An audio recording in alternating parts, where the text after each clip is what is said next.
Really, it was all because his mother was such a good housewife, and there were so many cherries at Cattle that year. But what could he do about that?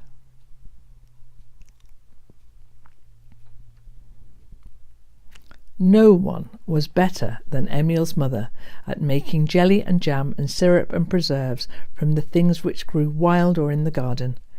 She picked all the red whortleberries and blueberries and raspberries she could, and then she made apple cheese and pear ginger and currant jelly and gooseberry jelly and cherry syrup.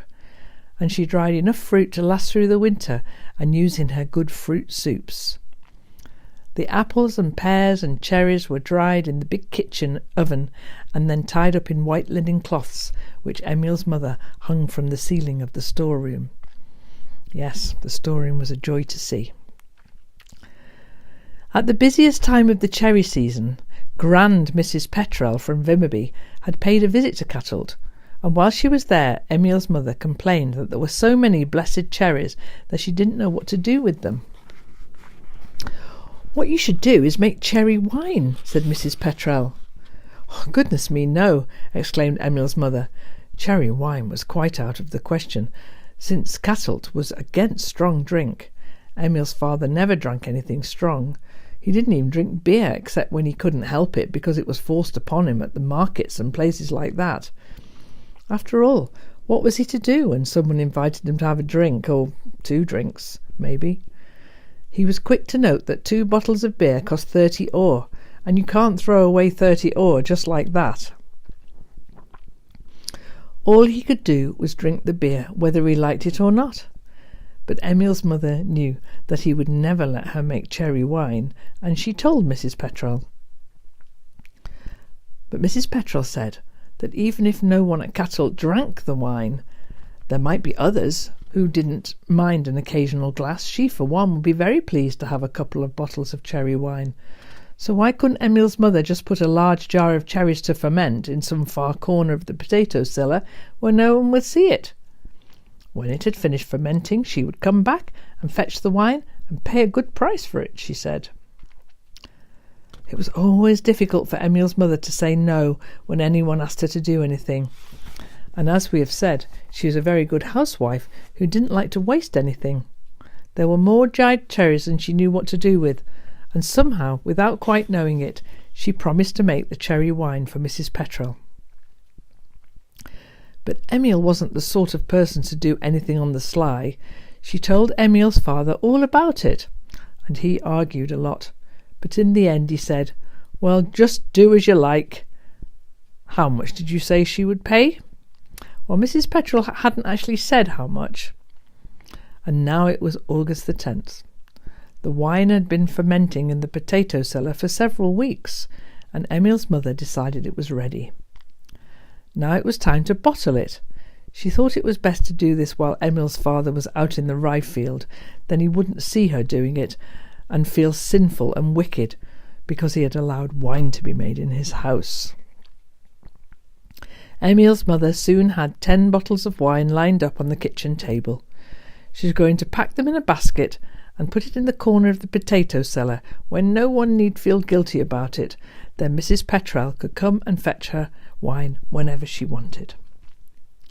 The cherries used to make the wine were in a bucket outside the kitchen door when Emil and Ida came home from the rye field with the basket. "Take the bucket, Emil," said Emil's mother, "and go and bury those cherries in the rubbish heap, please." Obedient boy that he was, Emil went off, but the rubbish heap was just behind the pigsty where Piggy Beast was wandering about. When he saw Emil, he grunted loudly to let him know that he wanted to be let out of his pen and follow Emil round. "All right," said Emil, and put down the bucket. He opened the door to the pigsty, and little Piggy Beast ran out with a joyful grunt. He stuck his snout straight into the bucket, for he thought that Emil brought him food. It was only then that Emil began to wonder why his mother had told him to bury the cherries in the rubbish heap. It was very strange, because at Cattle no one ever buried anything that was good to eat, and these cherries were obviously good. Piggy Beast had already gobbled up quite a lot. Emil decided that the reason his mother wanted the cherries buried in the rubbish heap was to get them out of the way before his father came back from the rye field.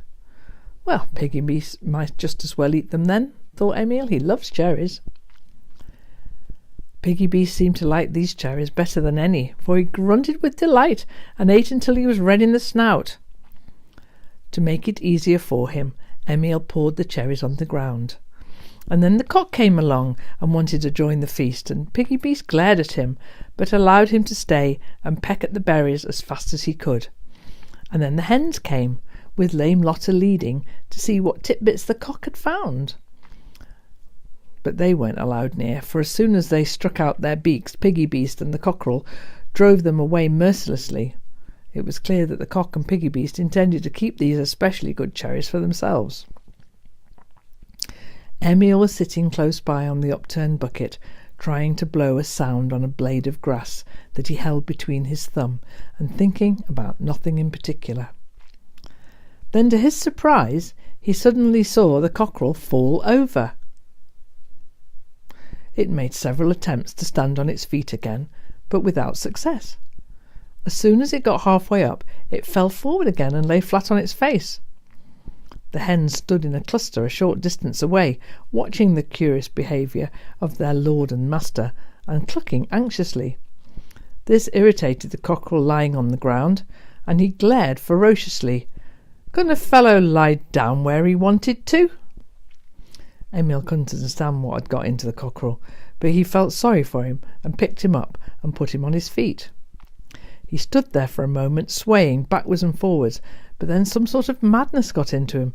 First he crowed, then he flapped his wings arrogantly, and then he rushed towards the hens, and they fled as fast as they could, for they could see that the cock had gone crazy. Emil could see this too, and he was so amazed by the cock's wild rampaging that he didn't notice Piggy Beast.